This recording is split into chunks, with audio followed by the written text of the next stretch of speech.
This is an NBC News special report. Most of you know about, but we certainly want to give you the information that we know at this time. There's a lot of information we don't know because the investigation is continuing, but I want to tell you what we know at this point. This morning there was an accident of our Aeromed helicopters.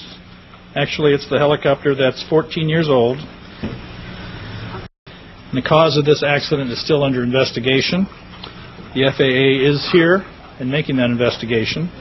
There were 2 individuals on board who have been evacuated through the emergency department and are listed currently in stable condition.